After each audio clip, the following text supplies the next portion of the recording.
Why do some people seem to choose solitude over emotional intimacy?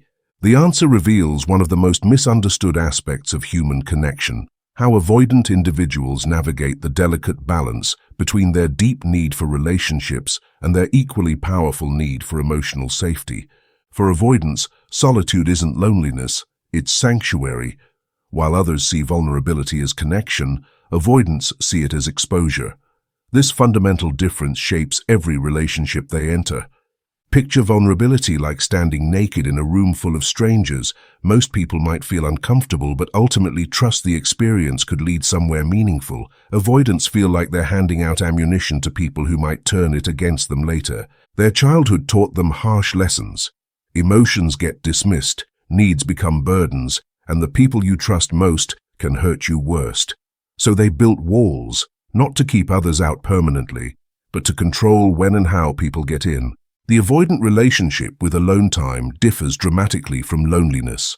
While loneliness represents a painful absence of connection, solitude for avoidance provides restoration, clarity, and emotional regulation. In their alone time, they don't have to monitor another person's emotional state, worry about saying the wrong thing, or navigate the complex dance of mutual emotional needs. Think of it like this. If relationships are like being in a crowded room where you constantly monitor noise levels, temperature, and social dynamics, then solitude becomes like stepping into a quiet sanctuary where you can finally hear your own thoughts. For avoidance, this sanctuary isn't just preferable, it often feels essential for their emotional survival. This preference develops early and runs deep. Many avoidants learned in childhood that their emotional needs were burdens to others, that expressing vulnerability led to criticism or dismissal, or that depending on others ultimately resulted in disappointment. These early experiences taught them that self-reliance isn't just preferable, it's the only reliable source of emotional stability. The avoidant's relationship with vulnerability also connects to their experience of emotional intensity. While some people find emotional highs and lows energizing or meaningful, avoidants often experience intense emotions as overwhelming or destabilizing.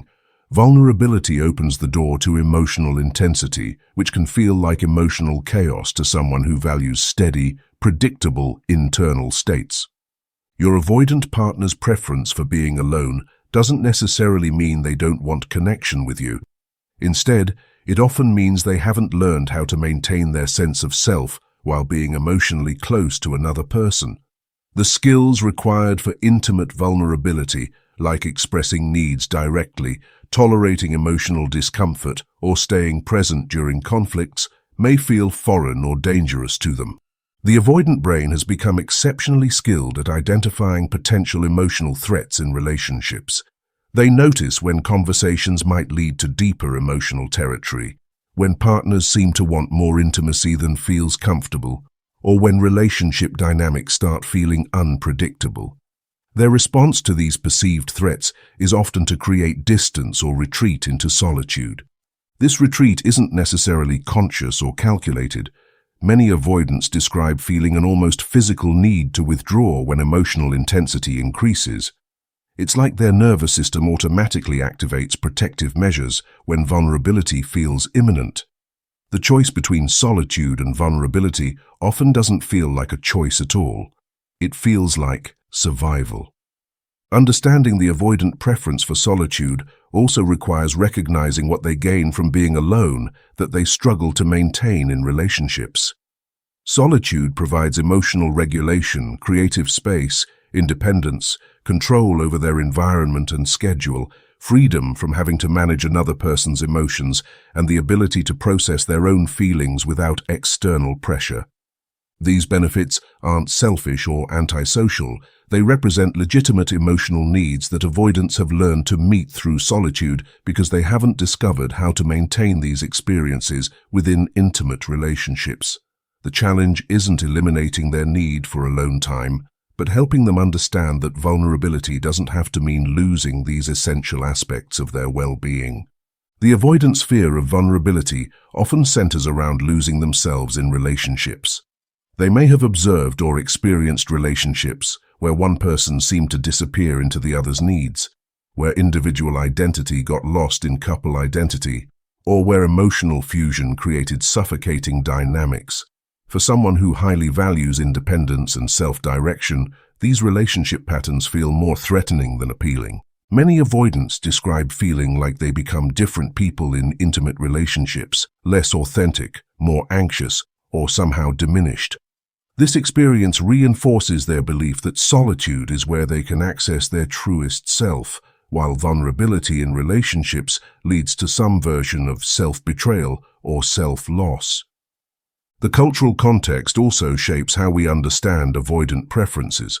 In a society that often prioritizes romantic relationships and emotional openness, choosing solitude over vulnerability can seem pathological or immature. However, this perspective misses the sophisticated emotional intelligence that avoidants often develop around their own needs and boundaries. Avoidants typically become experts at self-soothing, independent problem-solving, and creating meaningful lives that don't depend heavily on others' emotional availability.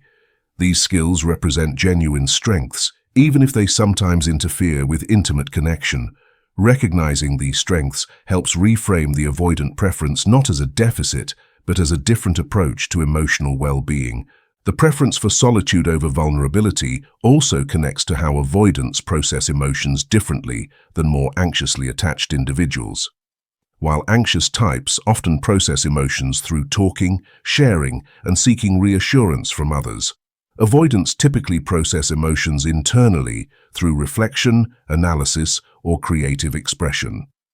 Vulnerability requires external emotional processing, which can feel unnatural or ineffective to someone accustomed to internal processing. When relationships require emotional availability that feels beyond their current capacity, avoidants often experience what can only be described as emotional claustrophobia. This sensation isn't about the physical presence of another person, but about the emotional space that vulnerability demands. Unlike physical claustrophobia, which creates obvious panic, emotional claustrophobia in avoidance often manifests as numbness, irritability, or an overwhelming urge to escape.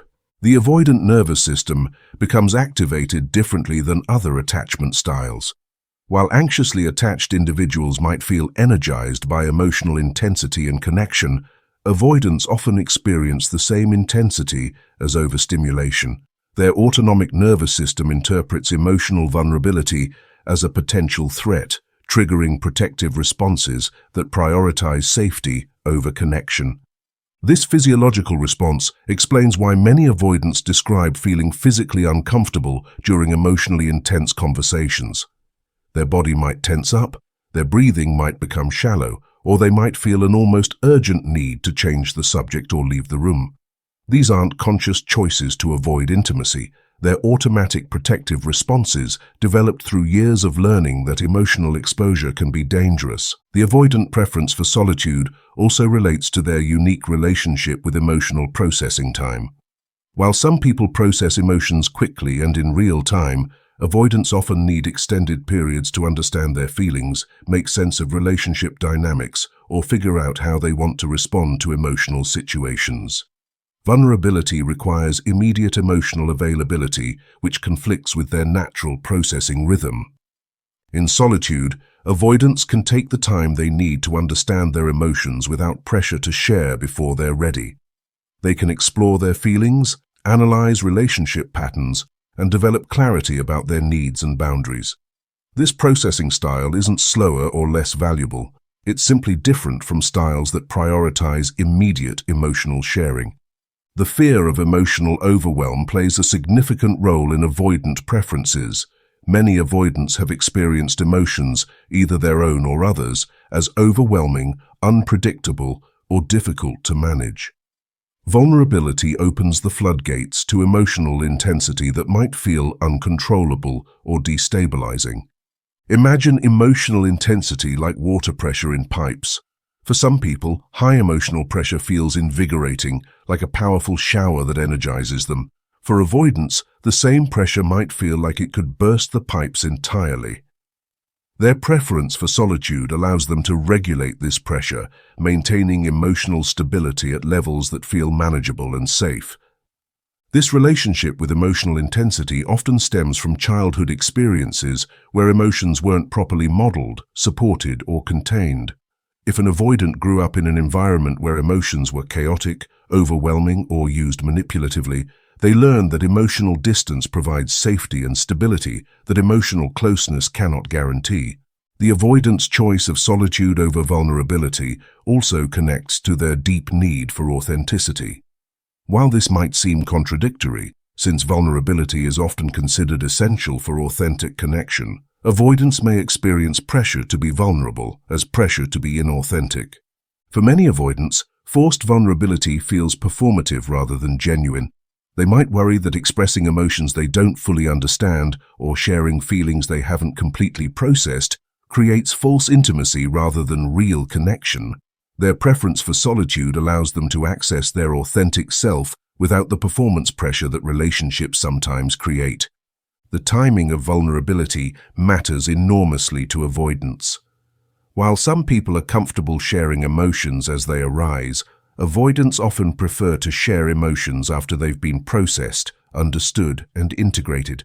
This preference isn't about hiding or withholding, it's about sharing from a place of clarity rather than confusion. In relationships, this timing difference can create significant misunderstandings. Partners might interpret the avoidant's need for processing time as rejection or emotional unavailability, while the avoidant experiences pressure for immediate vulnerability as invasive or artificial. Understanding this timing difference is crucial for creating space where authentic connection can develop naturally. The avoidant preference for solitude also serves as protection against emotional fusion or enmeshment. Many avoidants have strong boundaries around maintaining individual identity within relationships. They've observed or experienced relationships where people lose themselves in their partner's needs, emotions, or identity, and this prospect feels more threatening than appealing. Solitude guarantees that their identity remains intact, their values stay clear, and their personal goals continue to matter.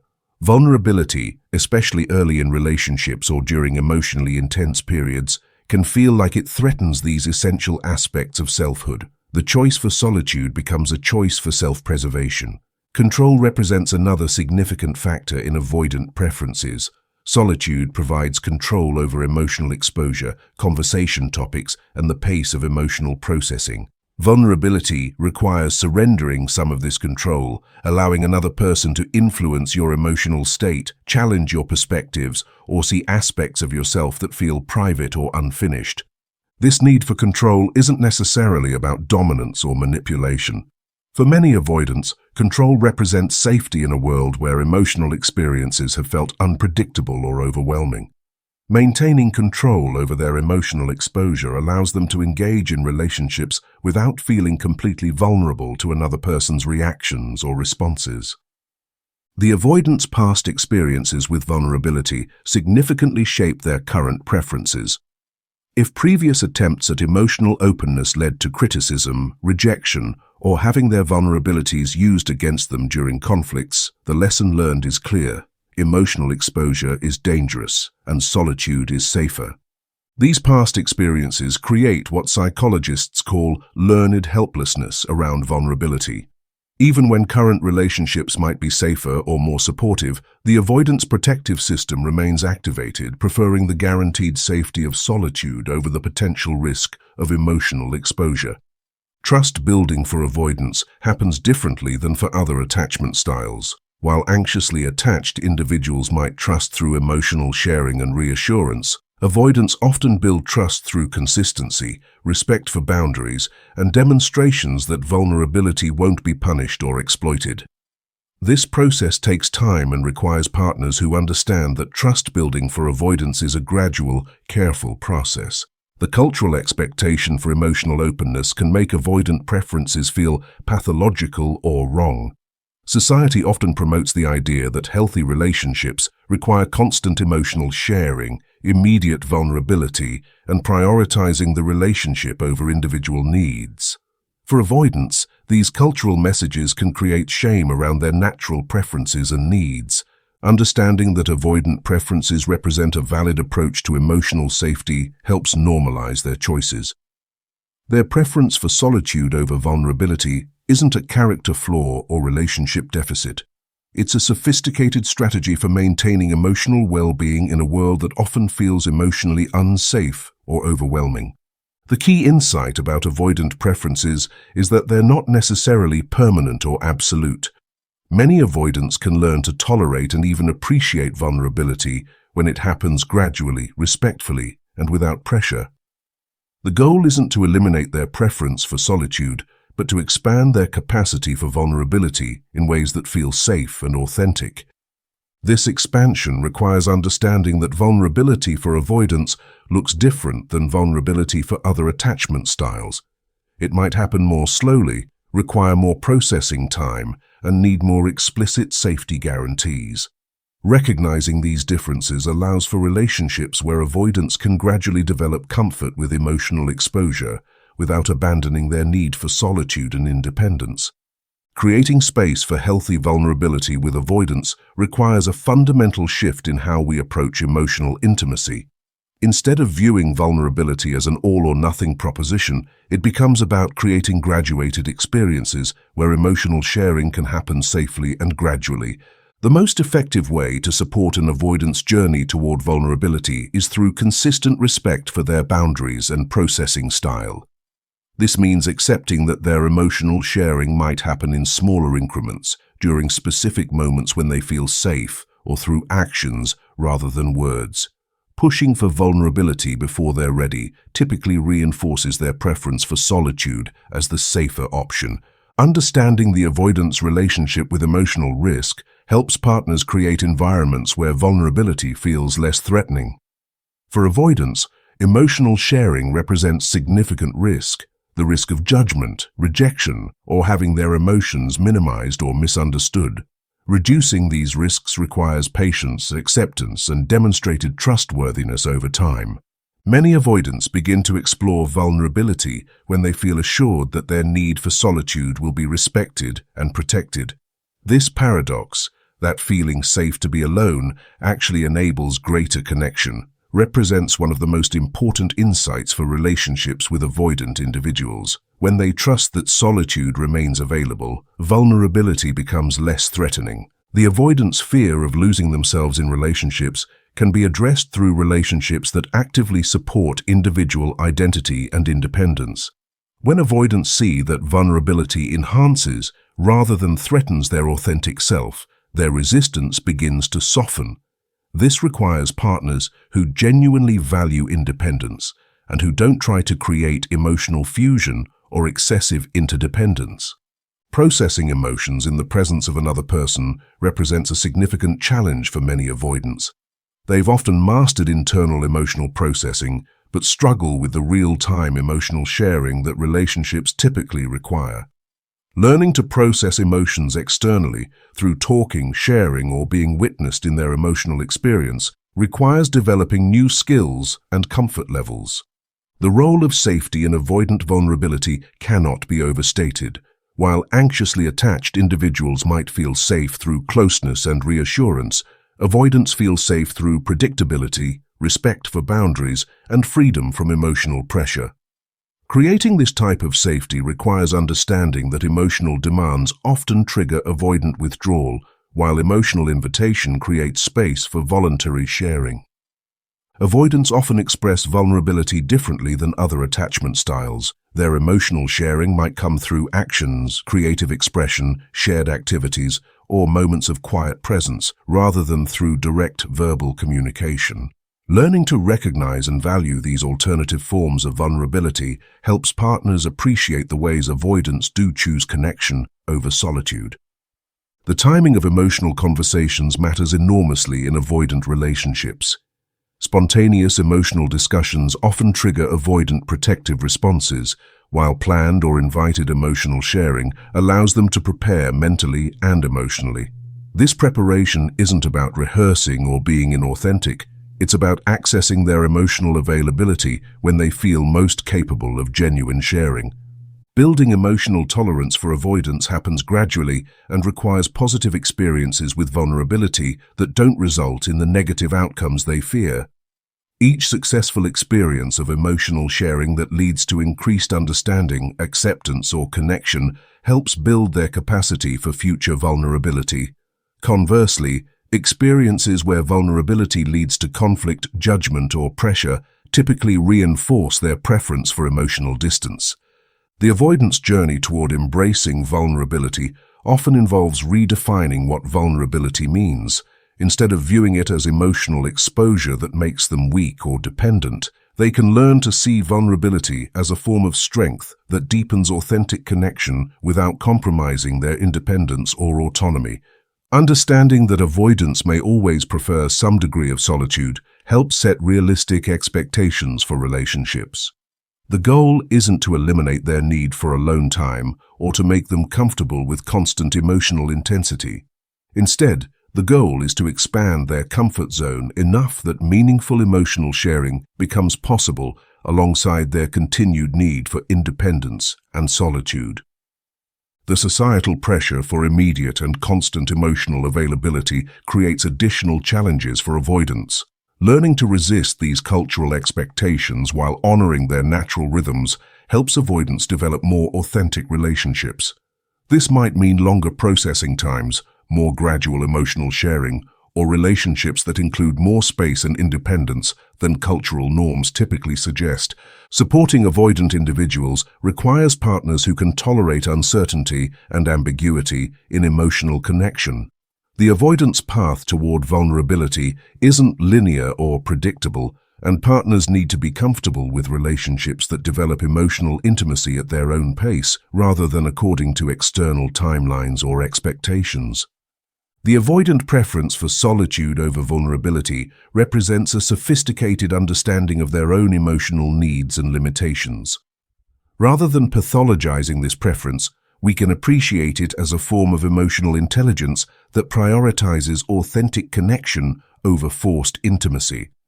When avoidants choose vulnerability, it comes from a place of genuine readiness rather than external pressure. Recognizing the validity of different approaches to emotional intimacy helps create space for avoidants to explore vulnerability on their own terms. Some people thrive on emotional intensity and constant sharing, while others need more space, processing time, and gradual emotional exploration.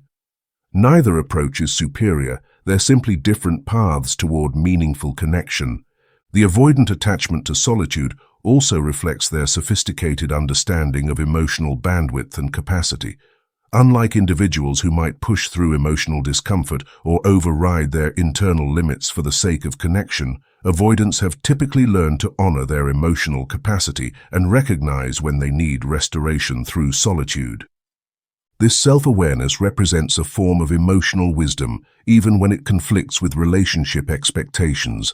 Avoidants often develop finely tuned awareness of their emotional states and needs, understanding exactly what conditions allow them to show up authentically in relationships versus what conditions leave them feeling depleted or disconnected from themselves. The paradox of avoidant relationships is that their partners often feel most connected to them during moments of chosen vulnerability rather than demanded emotional sharing. When an avoidant freely chooses to express something personal, show emotional presence, or share their inner world, these moments carry particular significance precisely because they represent conscious choices to trust and connect. Many avoidants also develop alternative pathways to intimacy that don't require traditional vulnerability. They might express deep care through consistent actions, create intimacy through shared activities or parallel presence, or demonstrate love through practical support and reliability. These expressions of connection, while different from emotional vulnerability, represent genuine forms of intimacy that honor their attachment style. The journey toward greater emotional availability for avoidants often involves learning to distinguish between healthy vulnerability and emotional overwhelm. They need to understand that meaningful emotional sharing doesn't require complete emotional exposure or the abandonment of their protective mechanisms. Gradual boundaried vulnerability can actually enhance their sense of safety rather than threaten it. Understanding the difference between chosen solitude and avoidant withdrawal also becomes important in relationships with avoidants.